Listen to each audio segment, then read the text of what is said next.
Alright guys, Ninjax here. We're going to open up a Battle of Zendikar Fat Pack. David here is going to lead us.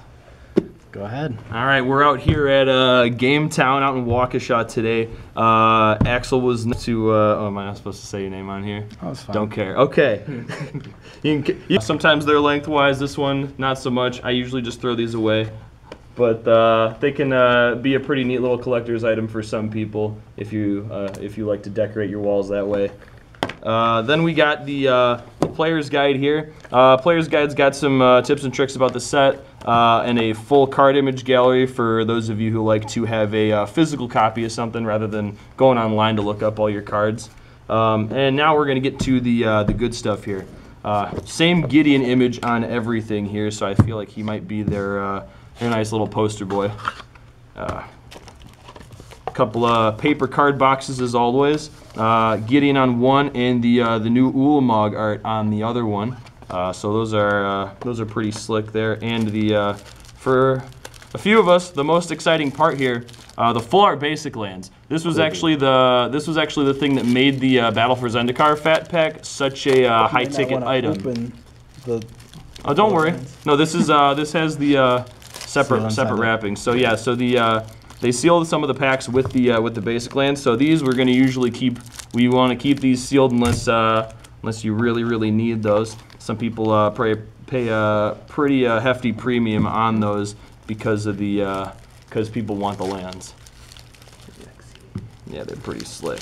And you got your spin down D20. You got a blue one this time around with the Zendikar logo right on there. Gay.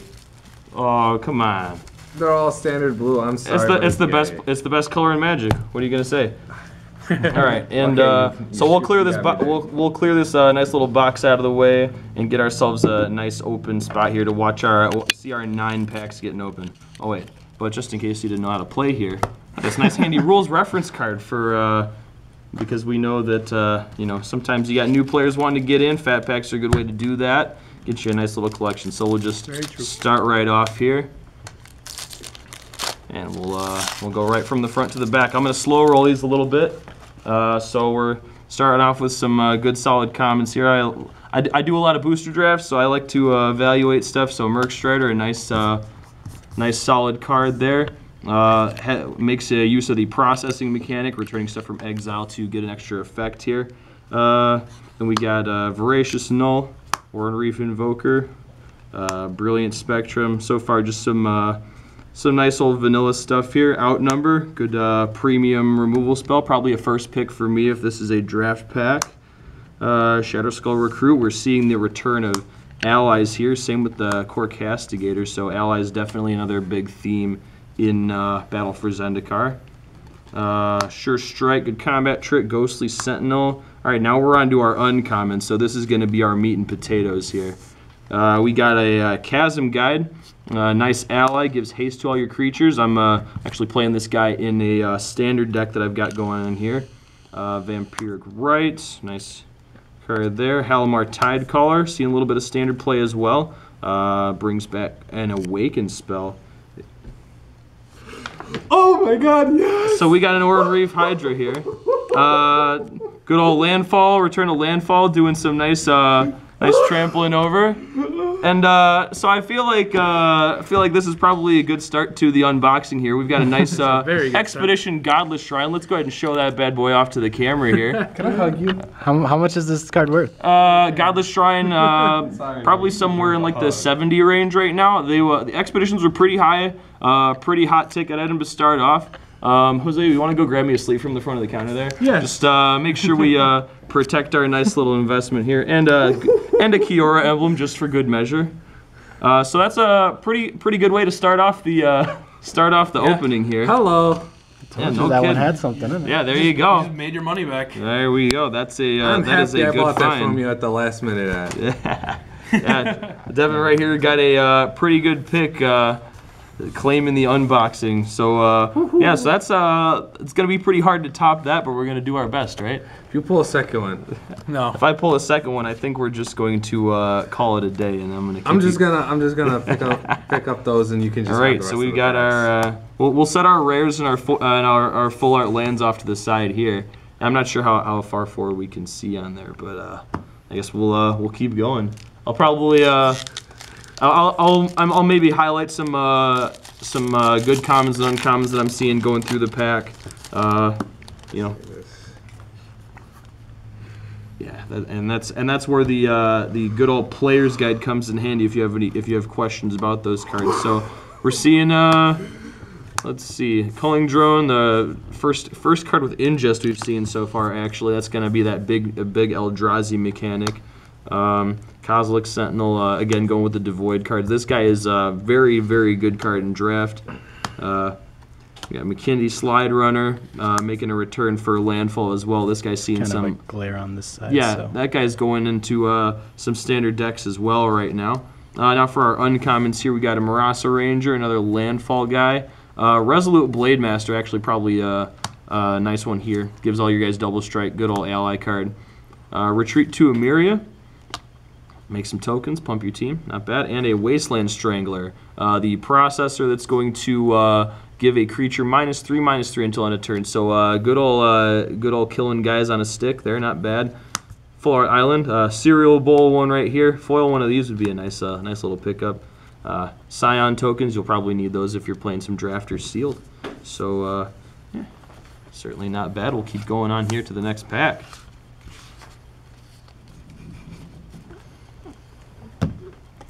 Alrighty.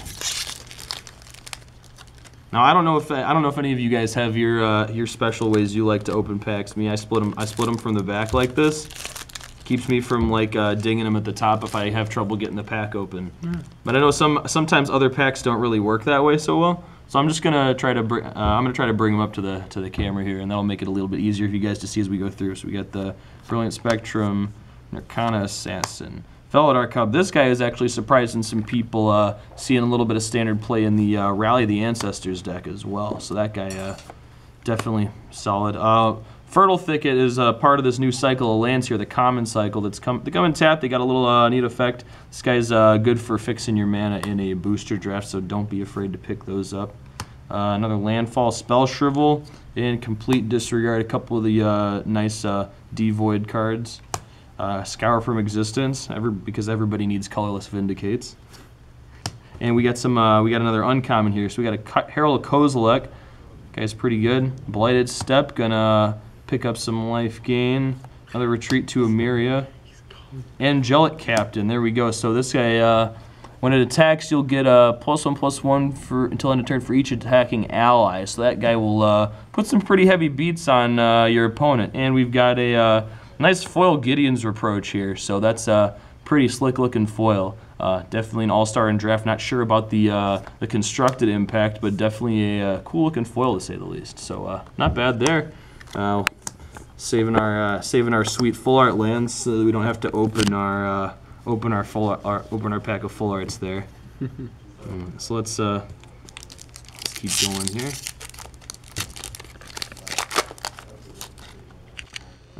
And then now we're seeing some of these awaken spells too, because I know we mentioned those before. Myers Malice, this good old discard spell, but you get to staple and awaken on there for a 3/3. I've gotten my teeth kicked in plenty of times by this card in a draft, so always be on the lookout for those tricks. Giant Spider, or Mantis this time around. A couple of allies. The blue one of these cycle of lands, Skyline Cascade, not a bad one.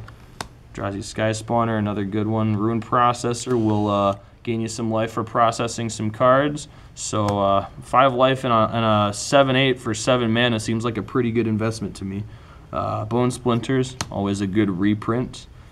Got some vanilla guys here, and then we're back into the uncommon. So Serene Steward, gonna benefit from the life gain. Halimar Tidecaller, which I actually didn't realize was an ally before. We touched on that guy before. He's got some nice card advantage.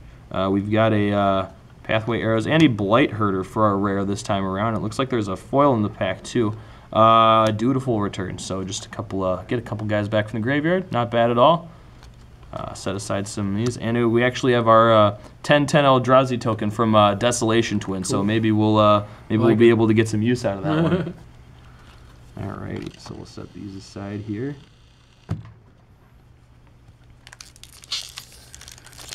Alright.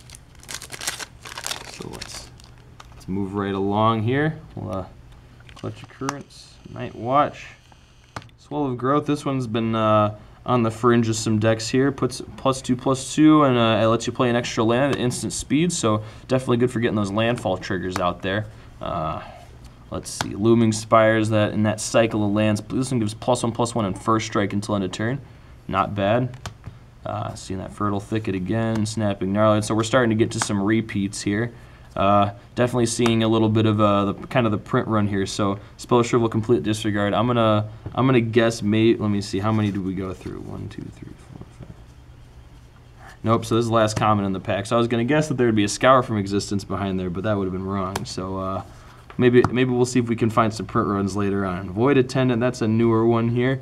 Lets you process their cards to make 1/1 Eldrazi Scion. So definitely not a bad card. More Retreat to Emeria, Dampening Pulse, make all your opponent's guys smaller. And what did we just talk about there? That Desolation Twin. So that's a nice little find to actually allow us to have the token for one of these. Sometimes those rare tokens can be a little bit harder to find right alongside there. So we'll set that guy aside.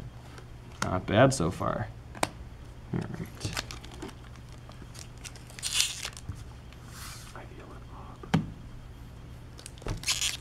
Cool. You're only saying there's an Ob Nixilis in here because that's what's on the pack right now. Okay, so let's see. So here we are, Myers Malice to start off again. So I feel like we might see some of the same cards here. Tajuru Stalwart, Clutch of Currents, Basilisk Sentinel, Lookout, and we got the new art on Evolving Wilds here. They seem to, keep giving us new arts on this one. This is about the 4th new artwork we've seen here in the past couple of years, but this one is pretty good looking one. I'm personally partial to the Dragons of Tarkir artwork on this one with the little volcano running through, but definitely not bad. Showing off some of that theming through the Eldrazi, kind of ripping up the lands as they go along. So certainly glad to see see some of these new arts here. Unnatural Aggression. This is a newer one. Got to bring guys to the Fight Club here. So this is it's got that colorless, so it gets around protection. You can fight their creatures instant speed. Certainly a good draft card there. We're back into our uncommons. We see a Core Entanglers, good for a nice aggressive ally deck there. I originally picked this guy up pretty high in draft after trying him a couple of times. Not sure if I'm sold on him, but definitely a solid card. And here we go, first of our Tango dual lands here, the Prairie Stream. So it's got the both the plains and the islands types. You can fetch those out with your fetch lands here in Standard, or whatever formats you happen to be playing there.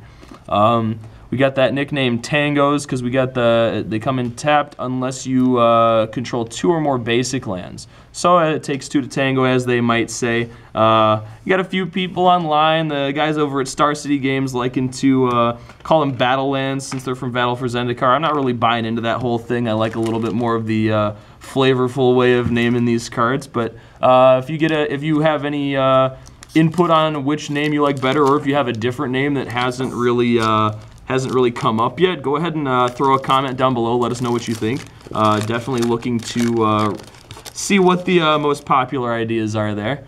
So then we'll keep going here. We got a Mind Raker, good old discard on a 3/3 for that processing mechanic. Again, we're going to see a lot of that since ingest is a big theme with the Eldrazi.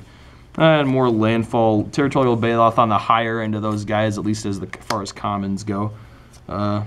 Some more of the same here. Sure Strike, Clutch Currents. We actually see a little bit of a return to landfall in blue. Wavewing Elemental. Evasion is always helpful for that stuff. Let's keep going through here. A lot of landfall guys in this pack. So and the Evolving Wilds. Yeah, and we actually see our first one with this Converge here for a unified front. It's can make you up to four of those 1/1 allies on one card. With as many of those rally triggers for the ally abilities, that can get you a lot of value on one card. So I definitely I really like this card as far as both for draft and maybe for constructed if it's not too slow.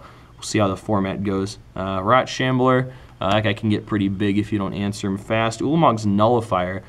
This guy can be Can definitely catch people by surprise. It's got that processing ability, so putting 2 cards to your opponent own from exile into their graveyard. If you do, you can actually counter a target spell, and he's a 2/3 flying with flash for 4 mana. So even just the body itself is pretty efficient, but that ability definitely pushes it over the top, and it's a pretty good pick for me. And we're seeing more blue-black here, that Fathom Feeder. So this guy is a pretty good favorite of mine. Is Death Touch and Ingest, so he's going to make some pretty good work of your opponent's library early, or trade with those bigger guys later game. And his his last ability there, the draw a card and each opponent exiles top card of their library. That can be pretty good. It's actually seen a little bit of play on this control decks now in Standard, just to kind of grind out that little bit extra advantage. Maybe if we're lucky, hit a couple of key cards from the opponent's deck. And we got a foil Grove Rumbler here. This guy doesn't take any prisoners. Probably one of my favorite uncommons in the set. 3/3 trample for 4 with landfall, gets +2/+2. So any kind of combat tricks, this guy gets pretty tough to tangle with. So I really like where we're going so far. Let's get a couple more packs left to go here. Maybe we can find something else to top this Godless Shrine. Might be pretty tough. Maybe foil Gideon, foil something like that. We will see. I'd be pretty surprised to see more than one, but I guess stranger things have probably happened in the world. Stranger things have probably happened in the world of Magic, I bet.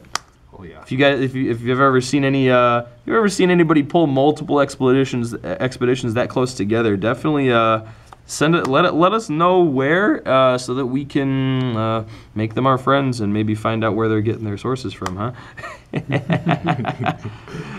Good old Altar's Reap. That's a nice reprint. Get you some value when your opponent tries to kill your guys. More allies here. Sure Strike for that combat trick. Inspired Charge. Always nice having those Anthem effects at instant speed. Let's see. And a Dominator Drone. This guy is actually pretty high on my list of cards here. 3/2 Ingest.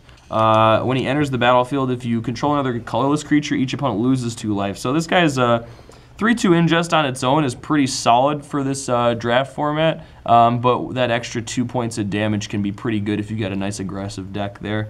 And then following right along with him here, Vile Aggregate. This guy is probably one of the strongest of the colorless cards. It's actually the only red card with Ingest. 5 toughness on the 3 mana is a pretty solid stats to begin with as well. And he's got trample plus power equal to the number of colorless creatures you control. So with as many Eldrazi Scions as come out in this set, this guy is definitely a big one to watch out for.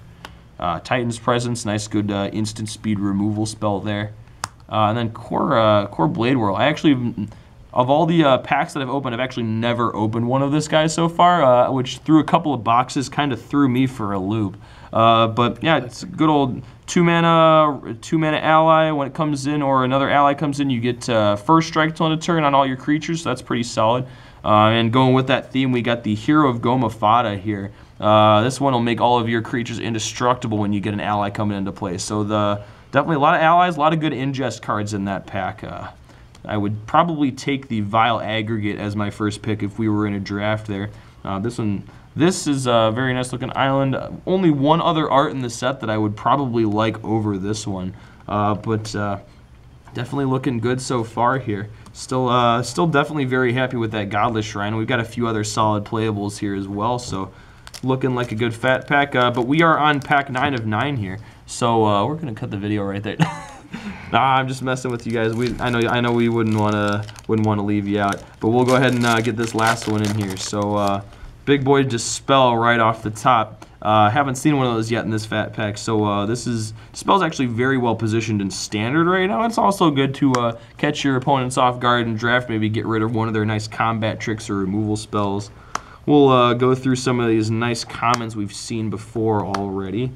Going right on through. Valakut Invoker. This guy is definitely great to have for the longer games. Kind of throwing back to that those repeatable effects from the original Rise of Eldrazi.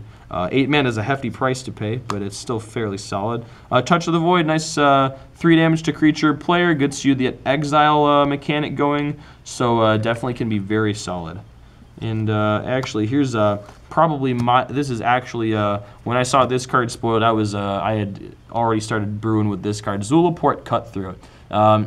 Gives a nice little throwback to our friend Blood Artist from back in the Innistrad block. When he or another creature you control dies, you get to drain each of your opponents, so they'll lose 1 and you gain 1. So definitely a solid card. Putting this guy alongside like Nantuko Husk, Grimhair Specs, and sometimes other the allies as well, has been actually a pretty top contender with Rally of the Ancestors. I know I mentioned that card a couple of times. This set definitely did some favors for that archetype. So very happy to see one of those. Maybe I was hoping we'd see a couple more, but definitely good to at least have that variety in here. Tide Drifter, nice 0-5 for 2, pumps your other colorless creatures. If you're on the a little bit more of the fringe plan using assault formation, this guy can hit pretty hard, but still good to protect your colorless guys. Spawning Bed makes a bunch of spawns, and we're gonna kind of slow roll it from the back here this time. We got another core ally token, and our actually my favorite forest art in this set. This is a throwback to original Zendikar, and we'll get to our final rare here, which is going to be a March from the Tomb. So right along with that ally theme, we've seen a lot of allies in these packs. This guy right here, 5-mana sorcery, will return any number of target allies you control from your graveyard, but they have to the battlefield, but they have to be total cost 8 or less. So maybe a handful of 2 or 3 drops definitely can get you some solid value. Powerhouse and Draft definitely. Standard, haven't quite seen it so much due to that sorcery speed, and but maybe once Rally of the Ancestors rotates out, we'll see this card be a little bit more of a contender. So that's going to be about it for us here, folks. Kind of highlighting, we got all the good stuff right out of the way at the beginning there, but we ended up with this Godless Shrine here out at Gametown out in Waukesha. So if you're in Wisconsin, in the Milwaukee area, come on out, give us a holler, find us on Facebook, and we'll post more updates on the page here as we keep going. Thanks for watching today. Don't forget to subscribe. Don't forget to subscribe.